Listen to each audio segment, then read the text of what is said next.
So now that we have the articles taken care of, I want to move on to the categories.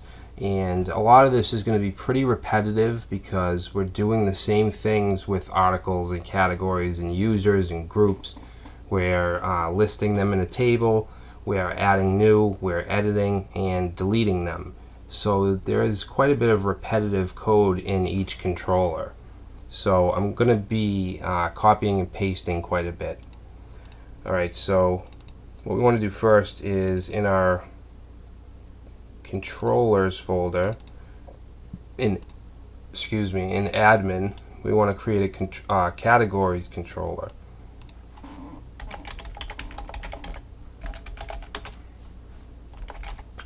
So PHP class categories, which has to extend my controller. Alright, and the categories isn't going to have a model, it's going to use the articles model. So the first method I want to have, much like the others, is the index, which is the listing page. And it's going to have a value of categories, which will point to the get categories method inside of the article model. And this should be categories main index. Alright, and let's get, actually I'm not going to have a limit. Alright, so that's really it. Let's create the view, because we already have the get categories method in the article model. We already have that, I believe. Let me double check. Yeah, right here. Okay, so we just need to create the view. So let's go to views and admin, and I'm going to create a new folder called categories, and then inside there we're going to create a new file called index.php, and I'm going to paste this in.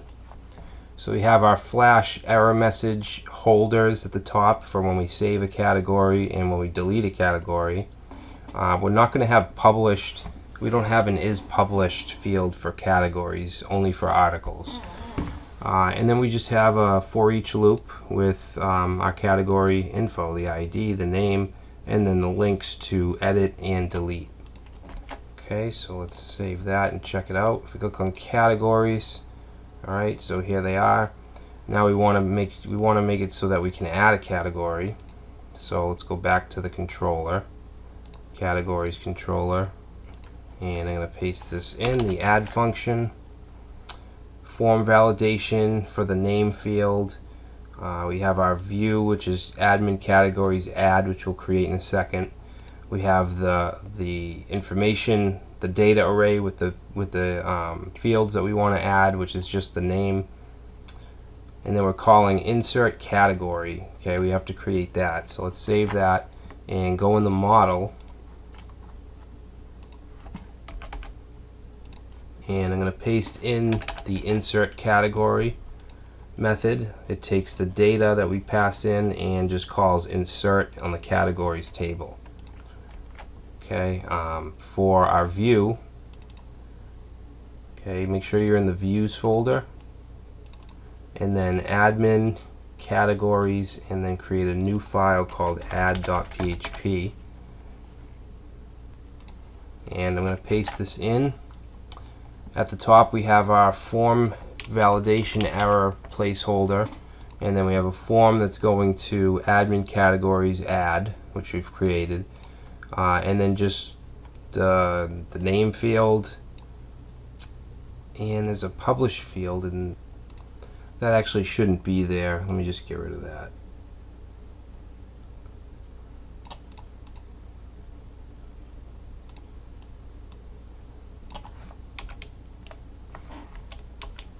Alright, so save that, and now we should be able to go to categories and add category.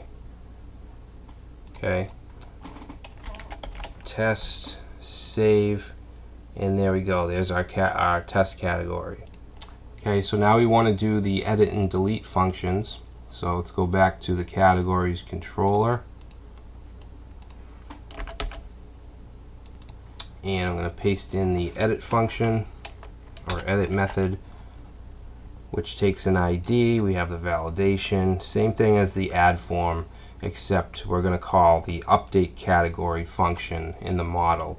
So let's save this and then go to the article model,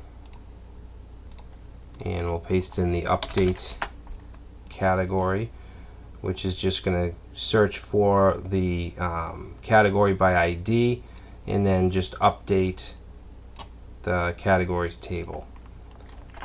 Alright, and what we need to do is in the views, you want to go to views, categories, and then create the edit.php file. And just let me paste this in. Same thing as the add form, except we have our value.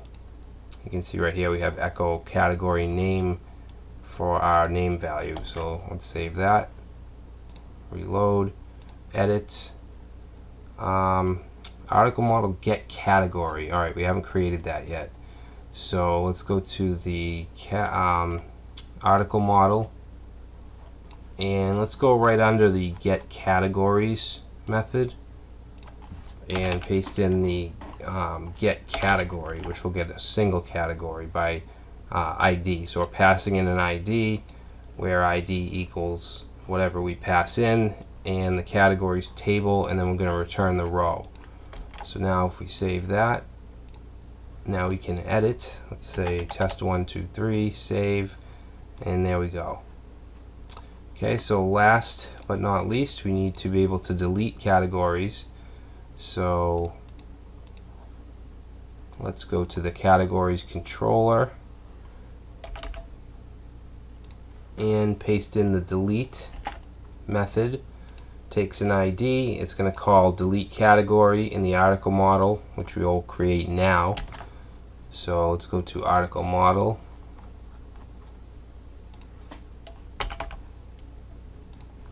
and delete category. We're calling this db delete on the categories table where the ID equals whatever the ID is. Okay, so we should now be able to delete a category, and there we go. Okay, now before I stop this video, you'll notice that even if we're on the categories or articles page, we still have this overview highlighted, and I want to change that so that whatever page we're on, it's highlighted. Alright, we want to do that from inside the header, I believe. I'm sorry, the sidebar layout file. So let's close all these.